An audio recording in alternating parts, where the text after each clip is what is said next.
السلام علیکم، آپ سب کو چینل خیال کرے میں خوش آمدید۔ جنات کا سائنسی تجزیہ ایک سائنسدان کے قلم سے ضرور سنیے گا، بہت دلچسپ ہے، آپ کے علم میں اضافہ ہوگا۔ آئیے شروع کرتے ہیں۔ جنات اللہ کی مخلوق ہے، یہ ہمارا یقین ہے۔ وہ آگ سے پیدا کیے گئے، ان میں شیاطین اور نیک صفت بھی موجود ہیں۔ اس پر بہت کچھ لکھا جا چکا ہے۔ یہ تھریڈ اس بارے میں نہیں ہے، یہ تھریڈ جنات کی سائنٹیفک تشریح کے بارے میں ہے۔ کیا وہ ہمارے درمیان موجود ہیں؟ اور زیادہ اہم سوال یہ کہ ہم انہیں دیکھ کیوں نہیں سکتے؟ لفظ جن کا ماخوذ ہے نظر نہ آنے والی چیز، اور اسی سے جنت یا جنین جیسے الفاظ بھی وجود میں آئے۔ جنات آخر نظر کیوں نہیں آتے؟ اس کی دو وجوہات بیان کی جا سکتی ہے۔ پہلی وجہ یہ کہ انسان کا ویژن بہت محدود ہے۔ اللہ تعالیٰ نے اس کائنات میں جو الیکٹرو میگنیٹک اسپیکٹرم بنایا ہے، اس کے تحت روشنی 19 اقسام کی ہے، جس میں ہم صرف ایک قسم کی روشنی دیکھ سکتے ہیں جو 7 رنگوں پر مشتمل ہے۔ میں آپ کو چند مشہور اقسام کی روشنیوں کے بارے میں مختصراً بتاتا ہوں۔ اگر آپ گاما ویژن میں دیکھنے کے قابل ہو جائیں تو آپ کو دنیا میں موجود ریڈیشن نظر آنا شروع ہو جائے گا۔ اگر آپ مشہور روشنی ایکس رے ویژن میں دیکھنے کے قابل ہوں تو آپ کے لیے موٹی سے موٹی دیواروں کے اندر دیکھنے کی اہلیت پیدا ہو جائے گی۔ اگر آپ انفراریڈ ویژن میں دیکھنا شروع کر دیں تو آپ کو مختلف اجسام سے نکلنے والی حرارت نظر آئے گی۔ روشنی کی ایک اور قسم جو دیکھنے کی صلاحیت الٹرا وائلٹ ویژن کی ہوگی، جو آپ کو انرجی دیکھنے کے قابل بنا دے گا۔ اس کے علاوہ مائکرو ویو ویژن اور ریڈیو ویو ویژن جیسی کل ملا کر 19 قسم کی روشنیوں میں دیکھنے کی صلاحیت سپر پاور محسوس ہونے لگتی ہے۔ کائنات میں پائی جانے والی تمام چیزوں کو اگر 1 میٹر کے اندر سمو دیا جائے تو انسانی آنکھ صرف 300 نینو میٹر کے اندر موجود چیزوں کو دیکھ پائے گی، جس کا آسان الفاظ میں مطلب یہ کہ ہم کل کائنات کا صرف 0.0000003% حصہ ہی دیکھ سکتے ہیں۔ انسانی آنکھ کو دکھائی دینے والی روشنی ویزیبل لائٹ کہلاتی ہے، اور یہ انفرا وائلٹ اور انفرا ریڈ کے درمیان پایا جانے والا بہت چھوٹا سا حصہ ہے۔ ہماری ہی دنیا میں ایسی مخلوقات ہیں جن کا ویژول اسپیکٹرم ہم سے مختلف ہے۔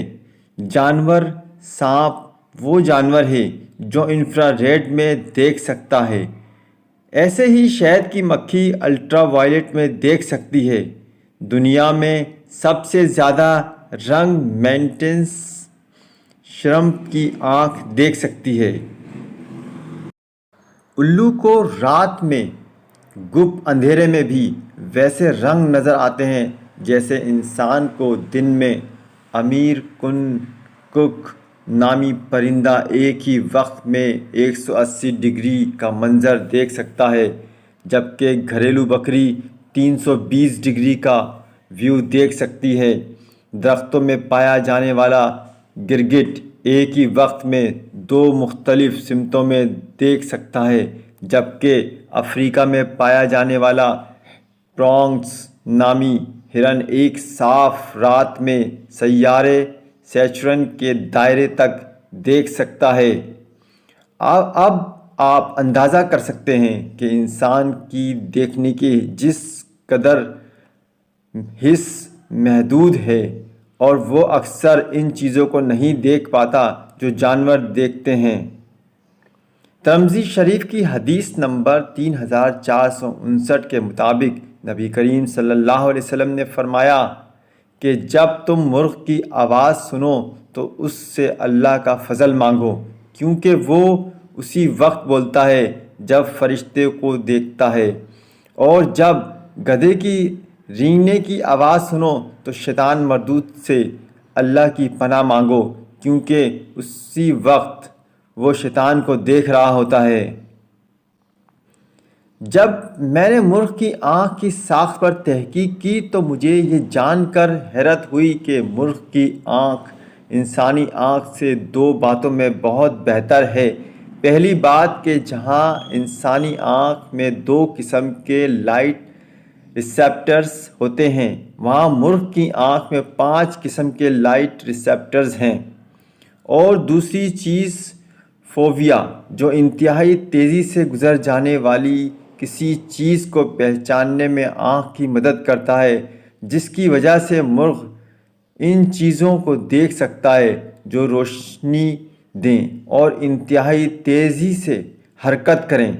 اور اگر آپ گدھے کی آنکھ پر تحقیق کریں تو آپ دیکھیں گے کہ اگرچہ رنگوں کو پہچاننے میں گدھے کی آنکھ ہم سے بہتر نہیں ہے، لیکن گدھے کی آنکھ میں روڈز کی ریشو کہیں زیادہ ہے، اور اسی وجہ سے گدھا اندھیرے میں درختوں اور سائے کو پہچان لیتا ہے۔ یعنی آسان الفاظ میں، گدھے کی آنکھ میں اندھیرے کو دیکھنے پہچاننے کی صلاحیت ہم سے کہیں زیادہ ہے۔ البتہ انسان کی سننے کی حس اس کی دیکھنے کی حس سے بہتر ہے، اگرچہ دوسرے جانوروں کے مقابلے میں پھر بھی کم ہے۔ مثال کے طور پر نیولے نما جانور بجو کے سننے کی صلاحیت سب سے زیادہ یعنی 16 ہرٹز سے لے کر 45,000 ہرٹز تک ہے، اور انسان کی اس سے تقریباً آدھی یعنی 20 ہرٹز سے لے کر 20,000 ہرٹز تک۔ اور شاید اسی لیے جو لوگ جنات کے ساتھ ہوتے ہوئے واقعات رپورٹ کرتے ہیں وہ دیکھنے کے بجائے سرگوشیوں کا زیادہ تر ذکر کرتے ہیں۔ ایک سرگوشی کی فریکوینسی تقریباً 150 ہرٹز ہوتی ہے، اور یہی وہ فریکوینسی ہے جس میں انسان کا اپنے ذہن پر کنٹرول ختم ہونا شروع ہوتا ہے۔ اس کی واضح مثال اسمر تھراپی ہے، جس میں 100 ہرٹز کی سرگوشیوں سے آپ کے ذہن کو ریلیکس کیا جاتا ہے۔ اس تھریڈ کے شروع میں میں نے جنات کو نہ دیکھ پانے کی 2 ممکنہ وجوہات کا ذکر کیا تھا، جن میں سے ایک تو میں نے بیان کر دی، لیکن دوسری بیان کرنے سے پہلے میں ایک چھوٹی سی تھیوری سمجھانا چاہتا ہوں۔ سن 1803 میں ڈالٹن نامی سائنسدان نے ایک تھیوری پیش کی تھی کہ کسی مادے کی سب سے چھوٹی اور نہ نظر آنے والی کوئی اکائی ہوگی، اور ڈالٹن نے اس اکائی کو ایٹم کا نام دیا۔ اس بات کے بعد 100 سال گزرے جب تھامسن نامی سائنسدان نے ایٹم کے گرد مزید چھوٹے ذرات کی نشاندہی کی جنہیں الیکٹرانز کا نام دیا گیا۔ پھر 7 سال بعد رادرفورڈ نے ایٹم کے نیوکلیس کا اندازہ لگایا۔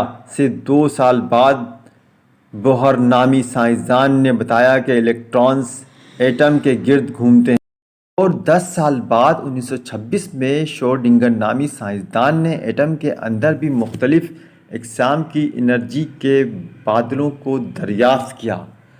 جو چیز 200 سال پہلے ایک تھیوری تھی، آج وہ ایک حقیقت ہے، اور آج ہم سب ایٹم کی ساخت سے واقف ہیں، حالانکہ اسے دیکھ پانا آنکھ کے لیے آج بھی ممکن نہیں۔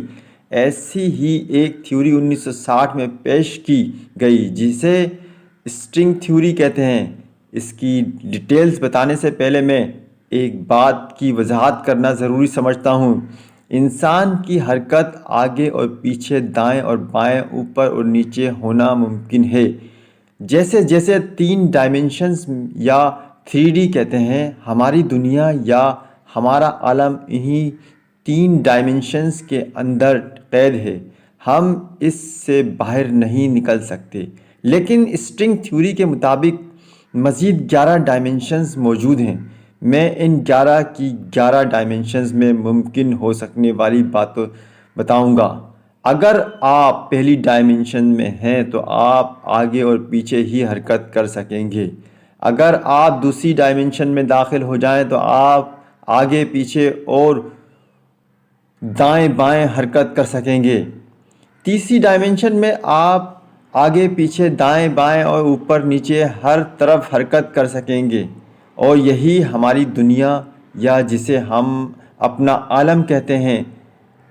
اگر آپ کسی طرح سے چوتھی ڈائمنشنز میں داخل ہو جائیں تو آپ وقت میں بھی حرکت کر سکیں گے۔